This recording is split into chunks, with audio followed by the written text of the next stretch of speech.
Shalom saudara-saudari terkasih dalam nama Tuhan Yesus. Hari ini kita akan mendengarkan lanjutan seminar dari Romo Eko Wahyu OSC yang berjudul Rapuh Tapi Tetap Menyala, bagian kedua. Selamat mendengarkan. Kalau kita belajar setia kepada perintah Allah, ada berkat. Pada saat saya setia kepada apa yang dipersatukan oleh Allah, janji berkat tidak akan pernah berhenti. Next, di dalam Kejadian juga dikutip di dalam Injil, manusia itu berkata, inilah tulang-tulangku, daging dari dagingku, itu yang saya sebutkan, ia dinamai perempuan. Sebab itu seorang laki-laki akan meninggalkan ayah ibunya dan bersatu dengan istrinya. Saya suka banget. Living and clinging. Bagus. You live your dad and mom, and you will cling with your wife. Cling, menyatu. Maka dikatakan apa? Keduanya menjadi satu daging. Jadi bukan hanya living doang, bukan. You must cling. Menyatu dengan pasanganmu. Ide ini yang seringkali dilupakan oleh pasangan suami istri. Maka beberapa 3 kutipan firman Allah itu akan saya coba jabarkan sedikit. Next, married is not about falling in love, married is walking in love. Ide ini diambil dari surat Rasul Paulus kepada jemaat di Efesus, bab 5 ayat 2. Dalam bahasa Inggrisnya. Aku baca Indonesianya. Isin aku dengan para romo. Hiduplah di dalam kasih, sebagaimana Kristus Yesus juga telah mengasihi kamu. Dan telah menyerahkan dirinya untuk kita sebagai persembahan dan kurban yang harum bagi Allah. So lihat di sini, menyerahkan diri sebagai kurban harum-haruman. Ingat, zaman perjanjian lama, kurban yang mengharumkan bagi Tuhan adalah kurban domba, lembu, semuanya. Tetapi surat Rasul Paulus kepada jemaat di Roma bab 12 ayat 1, berikanlah dirimu sebagai kurban yang berkenan kepada Tuhan. Hidupmu adalah kurban yang berkenan pada Tuhan. Cara hidupmu, the way of your life, the way of your marriage life, itu adalah kurban yang berkenan pada Tuhan. Maka perkawinan itu bukan falling, but walking. Next, kenapa di dalam falling in love tentu tidak sengaja. Orang jatuh itu kan gak pernah disengaja. Namanya jatuh itu kan kecelakaan. Namanya jatuh itu tidak punya tujuan. Orang jatuh aja begitu. Tetapi dalam walk in love tentu ada kesadaran, ada tujuan, dan ada usaha. Tujuannya apa dalam perkawinan? Saya berjalan bersama dia sampai hanya maut memisahkan kita. Sampai hanya maut memisahkan kita. Aku kering gak ada minum Aku mau berseru seperti Yesus. Aku haus. Oh ini ada. Kurang ajar panitia. Di sana box-boxan. Maka saya harus ke sono. Dasar ME lu.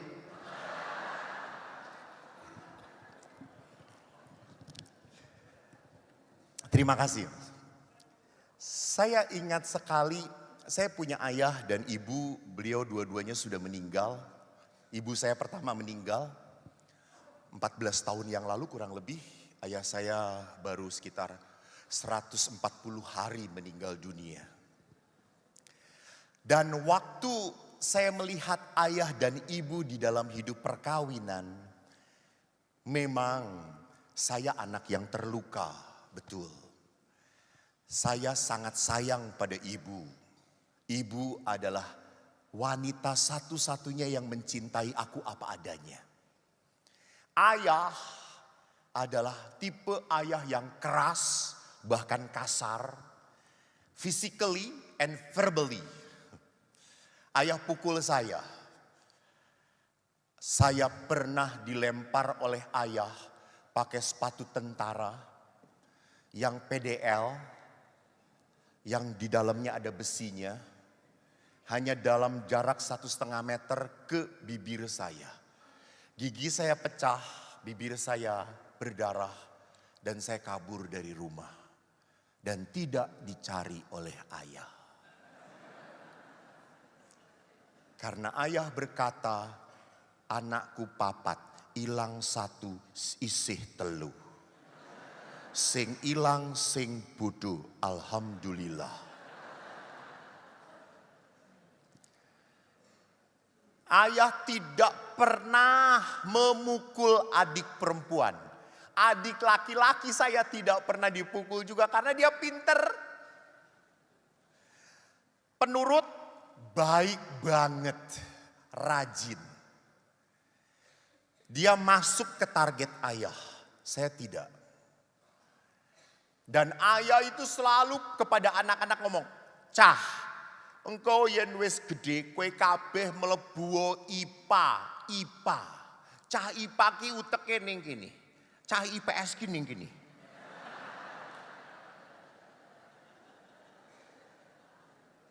Dan karena keinginan ayah anak-anaknya masuk IPA, yang dihajar matematika kita. Setiap hari ayah mengajar matematika. Tapi kalau kepada saya beda. Bukan mengajar, menghajar. Karena adik saya itu kalau ditanya 3 tambah 3 langsung 6. 3 tambah 4, 7. 3 tambah 12, 15 langsung. Koki 3 tambah 7. 11, kampleng. Salah. Maka adik saya itu kalau matematika selalu nilainya hebat. 9, 10. Aku ki 3, 4, 5. Dan konsisten.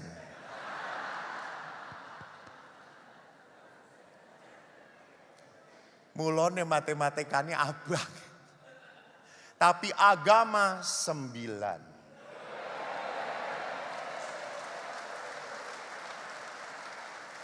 Konsisten.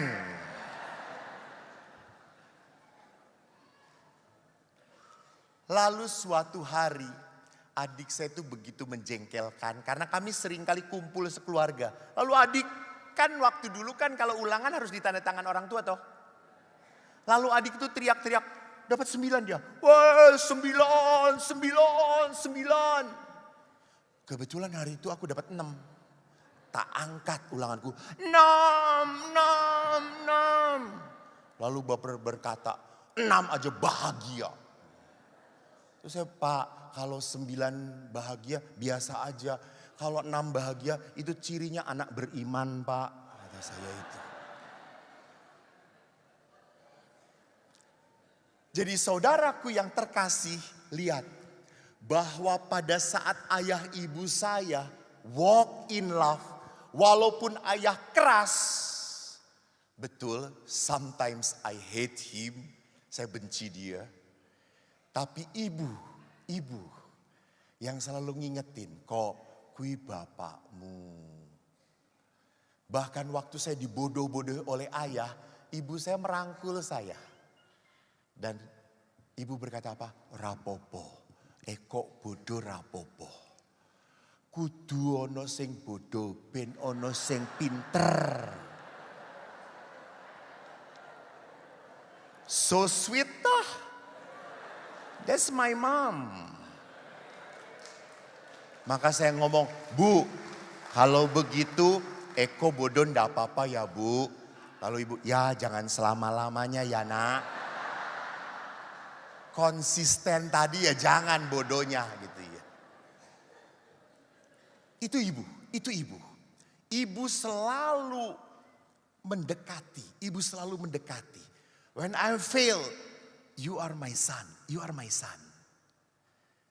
I am really attached with my mom. Dekat banget. Dan dengan ayah, saya punya jarak, tidak terlalu dekat. Ibu tahu. Dan ibu selalu mengatakan, tuh bapakmu, kono mbek bapakmu. Itu ibu. Tidak pernah mau menyingkirkan saya dengan ayah. Walaupun setelah saya jadi Romo, kan saya bebas. Saya sorry to say, saya kalau pergi ziarah, saya akan bawa oleh-oleh yang terbaik untuk ibu. Maaf. Saya pernah dapat hadiah dari umat 500 euro, saya berikan liontin untuk ibu saya, Bunda Maria. Karena ibu suka sekali Maria. Saya berikan, Bu, liontin, pirole, larang Bu, larang. Wape tenan yole. Lalu bapak dari belakang lihat, aku apa kok? Rosario Pak ya, Rosario.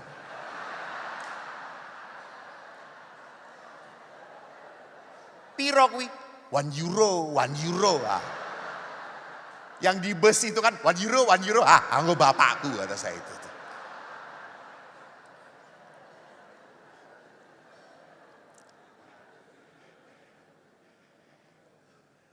Hanya sekali.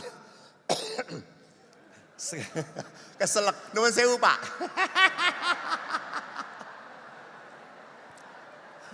Wes rampung we, tekan kene. So, because of marriage is walk in love, maka marriage is not about emotion. Marriage is devotion. Perkawin itu bukan perasaan. Mau, demen banget. Enggak. Devote. Devote itu apa? Bakti, kasih, ketaatan. Jadi devosi itu artinya apa?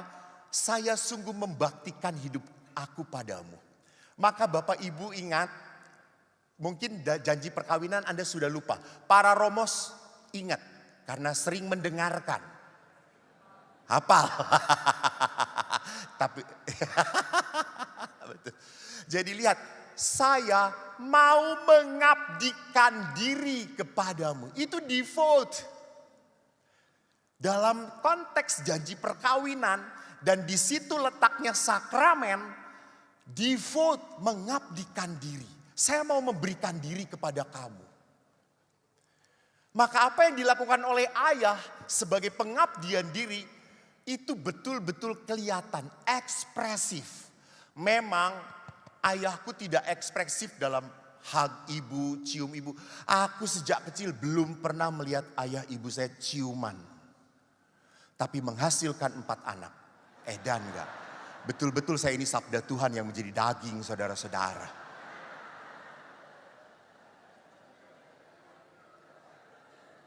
Saya jarang melihat mereka touching, hugging di depan kita. Karena ayah ibu saya Jawa Tulen, Jawa.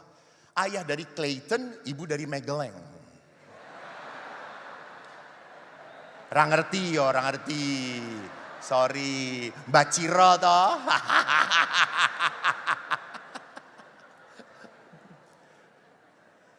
Ayah saya Jawa. Jawa itu kan ndak ilok. Nggak terlalu kelihatan kayak gitu tuh, nggak ilok di depan anak, nggak. Jangankan cium bibir, cium pipi aja belum pernah gue lihat, jarang. Gitu. Ekspresi seperti itu tidak pernah kelihatan. Tetapi apa? Beliau itu devote. Ayah mengajarkan saya pada anaknya, jangan pernah nyakitin perempuan. Maka apa? Saya belum pernah lihat ayah pukul ibu, enggak pernah. Memang argue ya, keras-kerasan ya. Tapi saya mendengar pak, enggak. Maka sasarannya saya.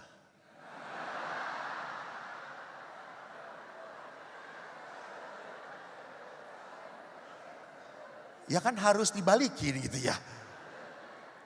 Ke ibu cuma pak, ke si Eko pak, dor. Namun pada saat ayah saya tentara, ibu saya bidan. Kalau beliau, kami tidak punya yang menolong di rumah. Kami 4 anak pulang sekolah, ayah ibu pulang kerja, baru ibu masak. Dan saya sangat terpatri dengan apa yang dilakukan ayah. Ayah itu pun sama, setelah pulang dia langsung ganti baju yang tentaranya itu. Beliau pakai kolor, beliau pakai baju kaos. Kok sapu, ayo ngepel, bareng-bareng. Cuci piring, ayah. Aku suka sekali, ayah tidak pernah tega melihat ibu sibuk sendiri. Dah. Dan kalau sudah masak siang, ibu kan cari yang praktis, gampang. Kami lapar. Maka wong Jawa kalau masak yang praktis, yo sayur bening. Sing gampang digoleki yo bayem. Mulane saiki aku asam urat.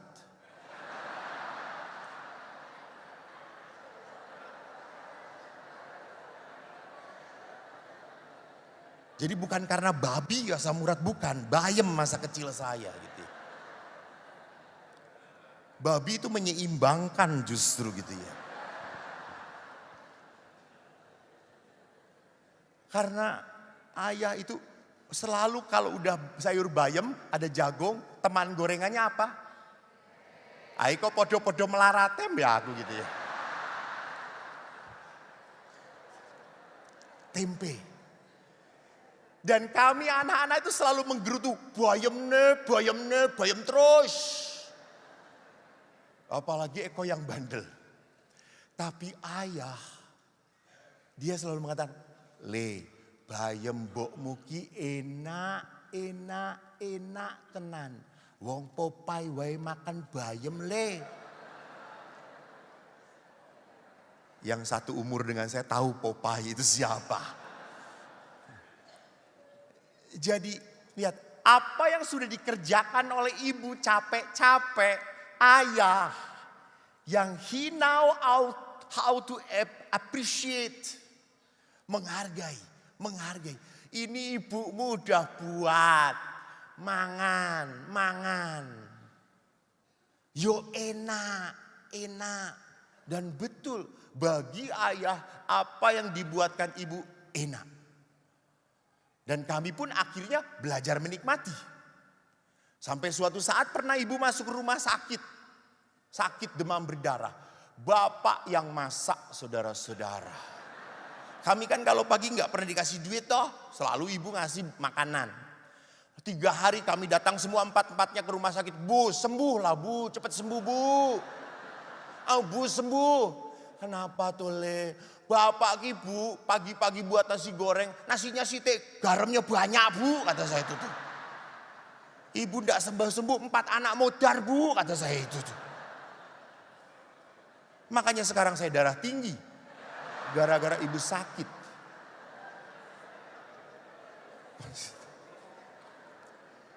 You see, that is devotion. Itu devotion. Saya kan pernah cerita. Saya ini toh ingat Bapak Ibu ya jangan lupa. Anak itu ingin mendengar pujian orang tuanya. Bener. Saya tanya pada anak, nak guru kamu pernah memuji? Sering. Bapak kamu? Jarang. Lebih senang mana? Dipuji papa atau guru? Papa. Lalu saya tanya, kenapa? Kan itu papa saya. Kan itu ayah saya. Kan dia orang yang dekat dengan aku. Saya pun sejak kecil ingin dipuji oleh ayah. Prestasi belajar tidak mungkin saudara-saudara. Tuhan juga sudah mengatakan orang mungkin le. Ayah saya senang kopi. Suatu saat ibu sedang pergi, saya buatkan kopi ayah. Dan setelah dibuatkan ayah, kan saya ingin dipuji. Dos pundi pak, kopi ini pun. Siapa saya gawe? Kula pak. Aku koyo uyuh kebo ya.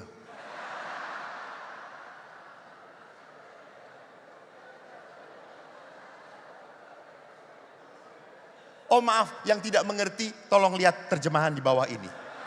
Oh ini tuh nasional ya Denas ya, sorry. Tolong pahami dengan bahasa roh saja. Dan ayah selalu mengatakan, kopi mbokmu ki sing paling enak, sing paling enak. Kopi mbokmu.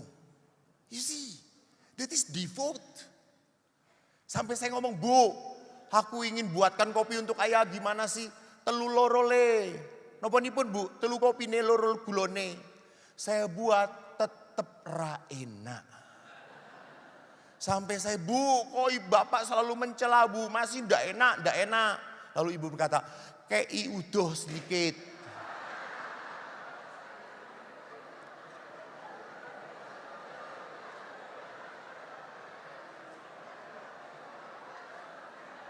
Loh, orang dulu tuh kalau diberi ludah sedikit, itu tuh jadi apet saudara-saudara. Betul, betul, betul. Coba para istri, suami macam-macam, yang mana? Tangan.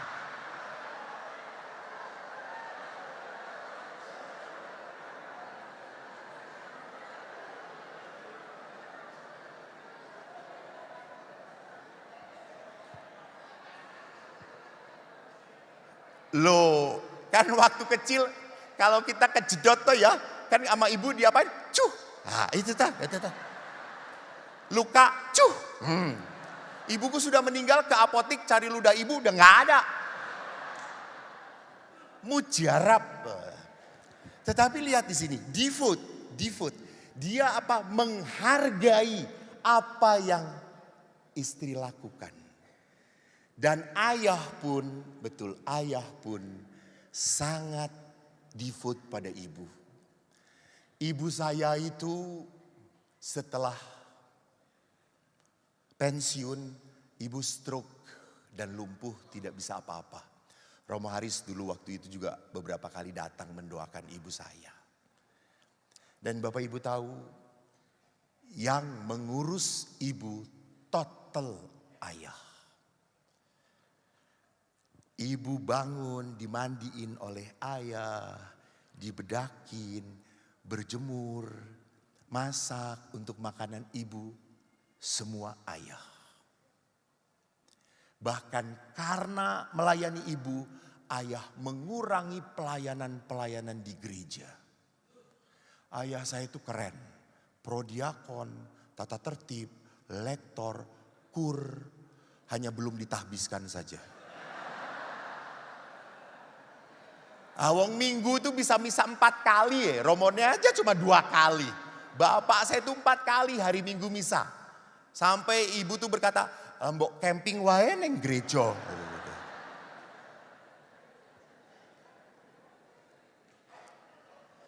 Tetapi waktu ayah begitu melayani ibu, kami anak-anaknya kebetulan kami sudah mentas semuanya. Lalu ayah, mbok cari perawat, ya kita cariin perawat bantu bapak. Bapak berkata apa? Ora, aku. Mbok miki wis ape, alah bahasa Jawa lagi. Ibumu ini sudah baik.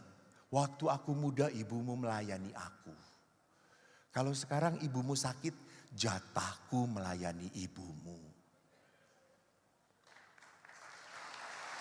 Devote. Bahkan akhirnya ayah karena mengangkat ibu, ayah kena HNP. Kena penjepitan. Saya yang nganter ke dokter. Waktu dokter memvonis bapak kena penjepitan. Bapak tidak boleh angkat-angkat lagi. Bapak saya nangis. Lalu saya ngomong, lanang nangis. Saya sudah jadi pastor waktu itu, sudah jadi pastor. I have power, you know.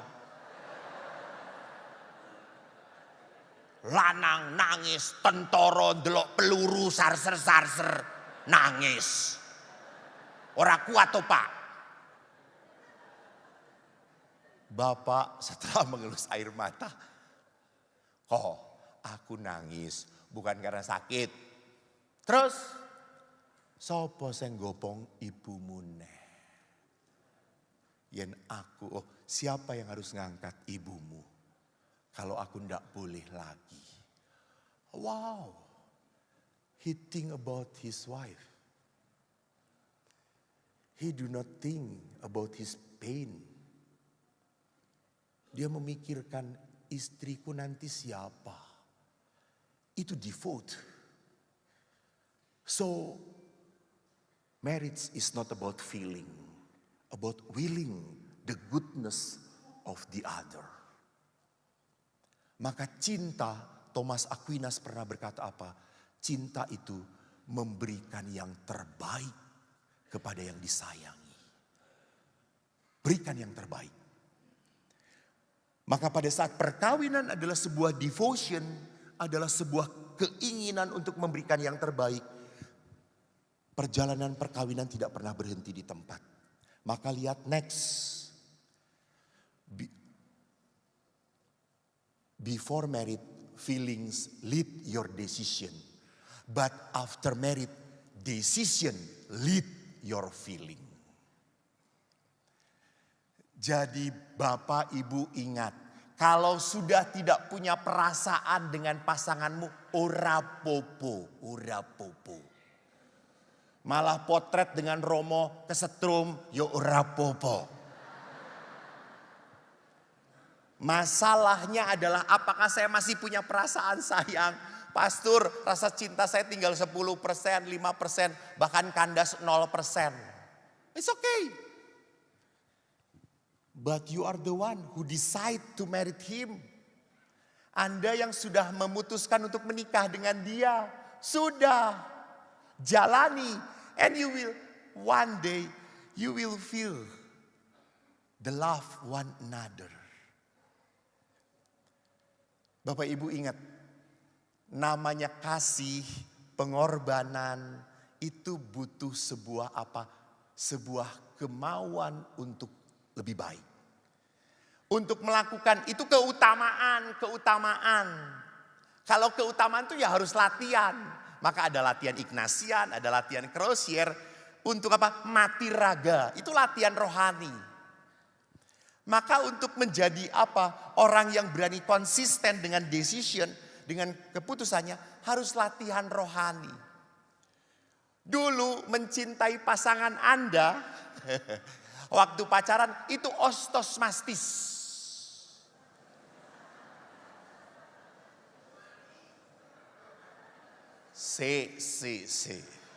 Setelah Anda osteoporosis, setelah Anda menjadi tua, mencintai pasangan tuh memang harus dipaksakan. Betul. Tidak akan muncul begitu saja. Enggak. Samalah romo-romo setelah sekian tahun menjadi romo. Apakah pelayanan itu mengalir mudah, gampang? Pret. Waktu kita ditahbiskan, lari neng di rapopo. Demi Yesus pro patria et ecclesia. Nah, ini mah udah gak ada wajah-wajah kayak gitu lagi. Ini mah. Setelah kita lama tahbisan pun, akhirnya apa? Kita pun mengalami kebosanan, kejenuhan. Kita harus memaksakan diri untuk tetap konsisten dalam pelayanan. Betul. Maaf ya Bu, Pak, maaf. Boleh kan jujur? Nah, kalau saya boleh memilih, apakah memberi rekoleksi di depan Pak Sutri ini atau duduk tenang hening di Pratista yang dingin? Pasti saya lebih tenang duduk di Pratista daripada menghadapi romo-romo yang seperti ini.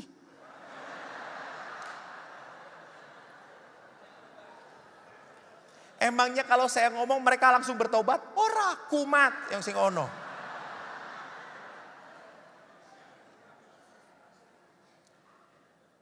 Jadi Bapak Ibu, untuk menggembalikan kehangatan perkawinan memang butuh disiplin, memaksakan diri. Lihat saja toh, beberapa waktu saya tanya survei. Nah, kan ke anak-anak, mana yang paling menyenangkan di dalam Ekaristi? Langsung anak-anak, berkat penutup. Karena misanya selesai. Kepada orang tua, mana yang paling berat ibu-ibu? Kolekte.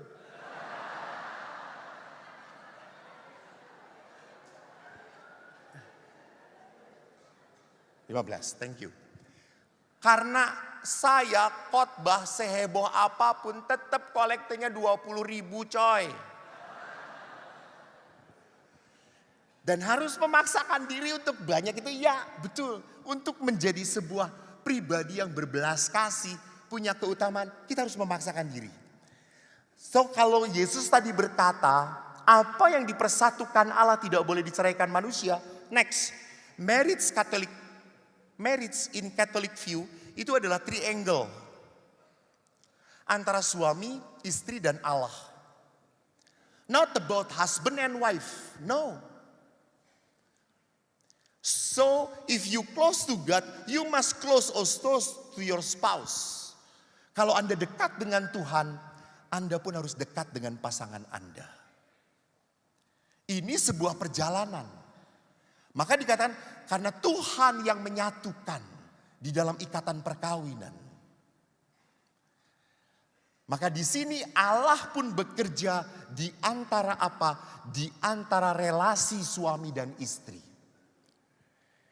Sehingga saya selalu mengingatkan, nak, kalau kamu sudah tidak kuat lagi dalam perkawinan, berlututlah, berserulah kepada Tuhan.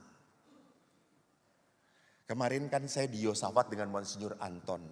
Monsinyur Anton sharing tentang kuasa doa. Ada istrinya lagi.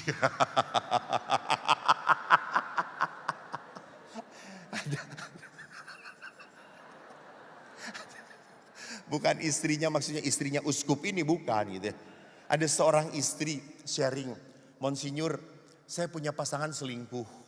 Saya maafkan selingkuh lagi. Saya maafkan ini sudah kelima kali selingkuh. Sampai kapan saya memaafkan?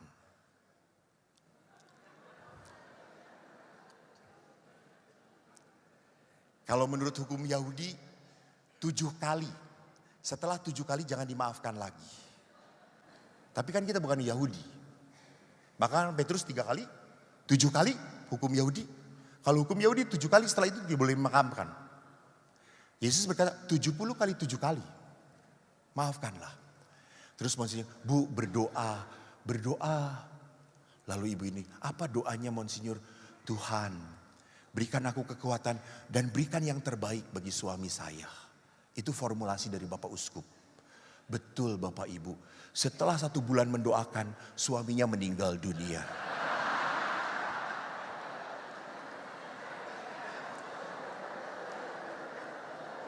Silahkan lakukan formulasi itu dari Monsinyur Antonius Subianto Bunyamin.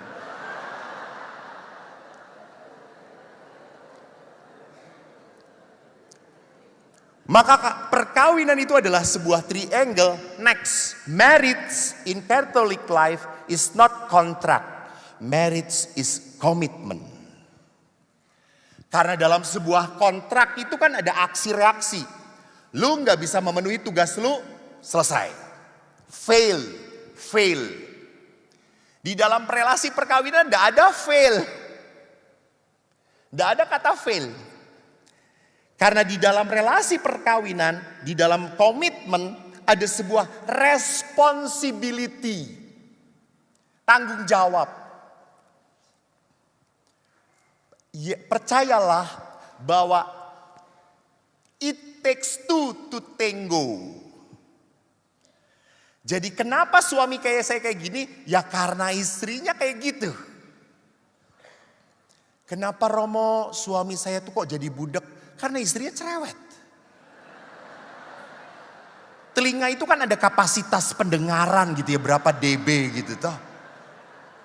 Istrinya ngejuit 24 jam konslet lah.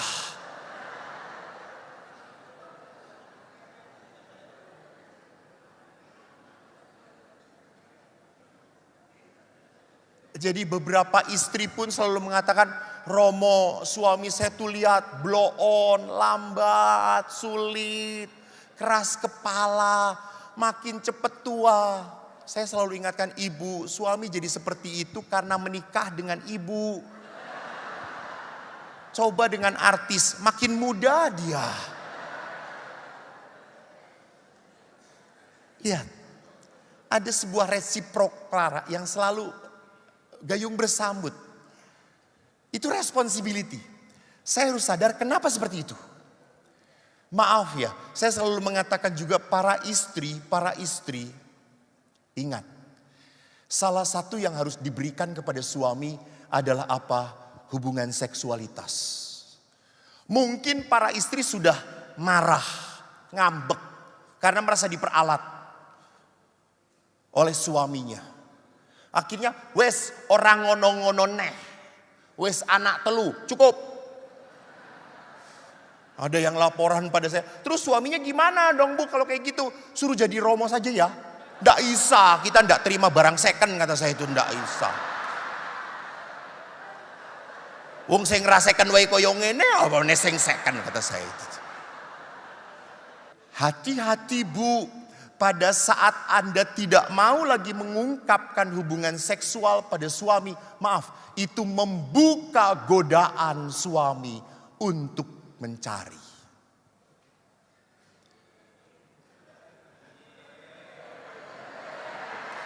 Yes. Saya ngomong gitu untuk suami istri yang gelisah para romo saudara-saudara. Ada tanda-tanda apa ini? Lalu lihat, sekarang itu seringkali karena demi kepraktisan. Suami pegang uang sendiri, istri pegang uang sendiri, terserah, tidak perlu tahu-tahu macam-macam. Yang penting kamu membiayai aku. Itu membuka kepada kehancuran. Itu membuka kepada hubungan yang tidak jelas. Jangan lupa, money make you powerful. Diam-diam membuka. Kemarin saya juga ngomong tentang apa pada pasangan suami istri. Saya setuju perkawinan pacaran long distance LDR betul. Kalau perkawinan tidak ada kata LDR. Karena pada saat LDR, godaan semakin kuat. Di sini apa? Responsibility. Saya sadar, bukan 100% kesalahan suamiku. Bukan 100% dia jadi seperti ini kepadaku. Pasti ada apa? Saya pun memberikan bagian untuk menjadi suami saya seperti ini. Maka next, menyadari ketidaksempurnaan, Bapak Paus mengingatkan perkawinan itu membutuhkan perkembangan tahap demi tahap. Maka saya suka sekali bahwa di dalam lingkaran suami istri itu harusnya jadi seperti next. Nah, dua lingkaran yang makin lama makin menyatu.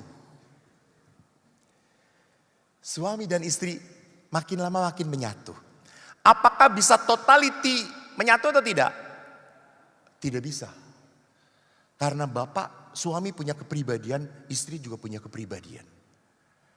Tetapi makin lama makin harus saling, oh saya tahu apa yang dia butuhkan. Oh saya mengerti apa yang sedang terjadi dengan hidup dia. Semakin mengerti, maka daerah yang menyatu ini harusnya makin besar di dalam relasi yang makin dewasa. Next, maka Paus Fransiskus mengatakan persekutuan keluarga hanya dapat lestari, sempurna kalau mau saling berkorban. Saling mau berkorban. Bapak-bapak ingat salah satu tujuan perkawinan adalah bagi kekudusan dan keselamatan. Coba next. Nah ini dalam Amoris Laetitia. Sakramen perkawinan adalah anugerah untuk pengudusan dan keselamatan. Bapak-bapak ingat, ada nggak orang kudus menjadi kudus dengan tenang-tenang saja, damai-damai, diam-diam, ada nggak? Nggak ada. Orang kudus itu jadi kudus karena hidupnya penuh pengorbanan. Maka di dalam perkawinan Allah menghadirkan pasangan yang tidak sempurna supaya Anda berkorban. Maka karena Anda bertahan dalam berkorban, Anda menjadi kudus. Jadi bapak-bapak, kalau istri Anda ribut terus, ngomel terus, itu jalan ke surga. Ya Pak. Jadi kalau istri Anda ngomel, jangan suruh berhenti. Terus mah, terus mah, terus. Saya langsung masuk surga mah, terus mah. Gitu ya. Kamu tidak ya. Jadi lihat, kelemahan pasangan adalah cara Tuhan untuk menguduskan kita. Bagaimana saya tetap bisa bertahan dalam kebaikan? Bertahan dalam kebaikan. Ini yang paling susah. Karena apa? Dia baik, gue baik. Dia gak baik, gue juga gak baik. Tapi dia baik, gue baik. Dia gak baik, gue tetap baik. Itu baru murid Yesus.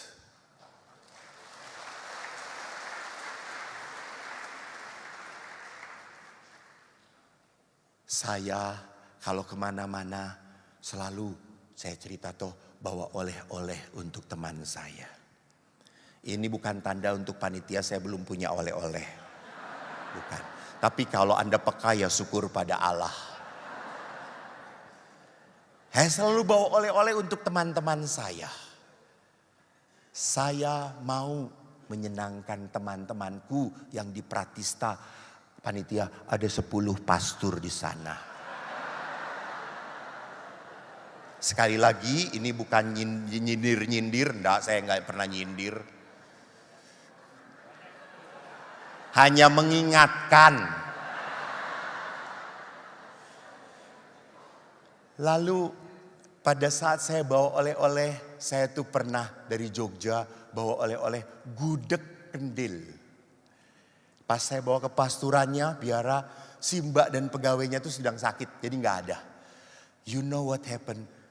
Saya taruh gudeg kendil itu besoknya masih berada di tempat yang sama. Lalu Eko ini potong, berbuka, panasin, beresin, sajikan. Para pastor, gudeg dari mana nih? Jogja. Oh, Ming O. No say thank you. But you know all the food finished yet.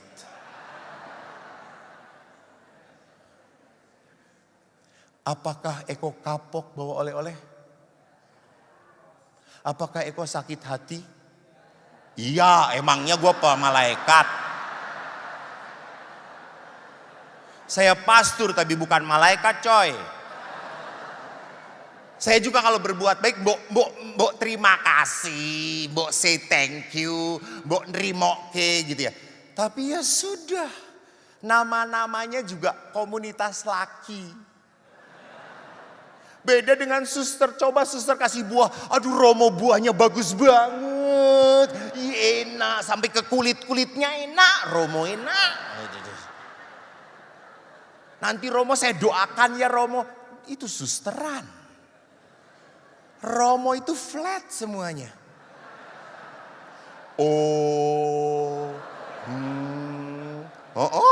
Udah.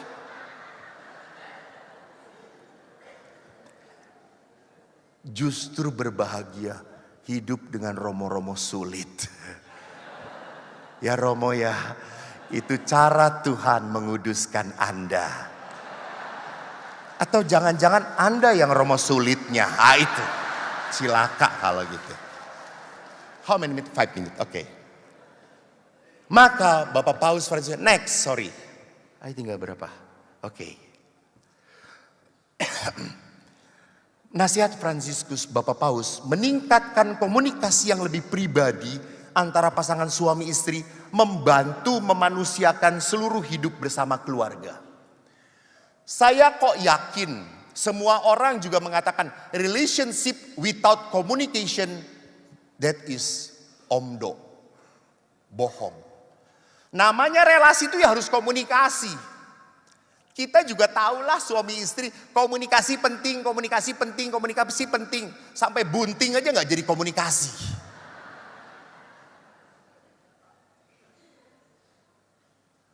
Karena apa? Sering kalau Anda gak berlatih komunikasi, ujung-ujungnya apa? Marah. Ujung-ujungnya berkelahi.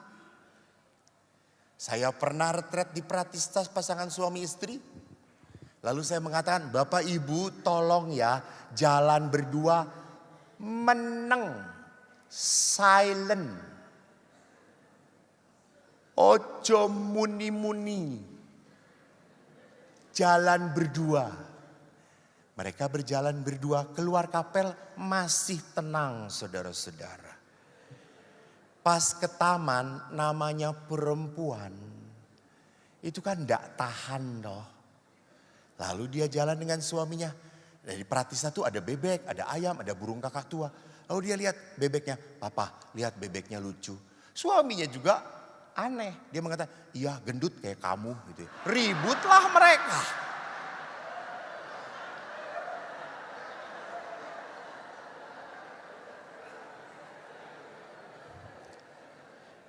Jadi Bapak Ibu ingat, setelah Anda menikah, Anda tidak pernah otomatis pinter ngomong baik untuk pasangan. Maaf, enggak.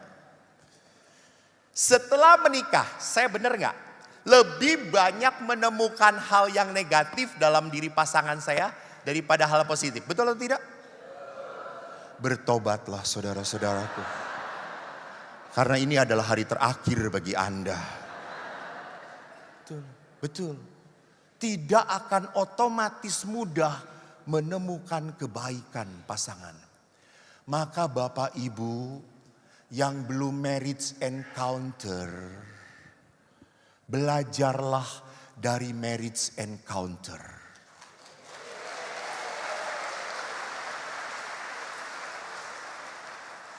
Saya promo supaya amplopnya tambah.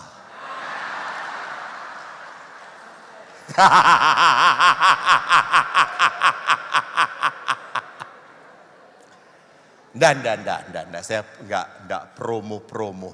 Saya menemukan buah-buah dari pasangan yang ikut marriage encounter, marriage enrichment, pertumbuhan. Karena apa? Perjalanan perkawinan tidak otomatis membuat Anda pinter. Enggak. Anda malah otomatis menemukan apa? Banyak kelemahan, banyak kesulitan, banyak tantangan. So you must find the other one to share, to enrich your relationship. Untuk memperkaya hubungan Anda. Untuk melatih bagaimana saya mengungkapkan komplain kepada pasangan saya. Tapi tidak menyakitkan. Belajar.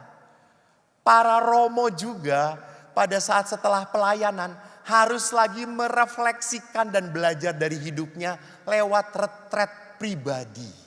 Retret. Oleh karena itu Bapak Ibu yang terkasih, Yesus saja mengajarkan pada kita saat Yesus memikul salib dari tempat Pontius Pilatus sampai Golgota, dia butuhkan pertolongan Simon dari Kirene. Dia tidak sendirian. Maka kalau Anda mempunyai kesulitan dalam relasi, carilah komunitas yang bisa ikut memikul salib Anda. Tuhan memberkati. Terima kasih. Demikian seminar bersama Romo Eko Wahyu OSC. Semoga semakin menguatkan hubungan pasutri dalam rumah tangga.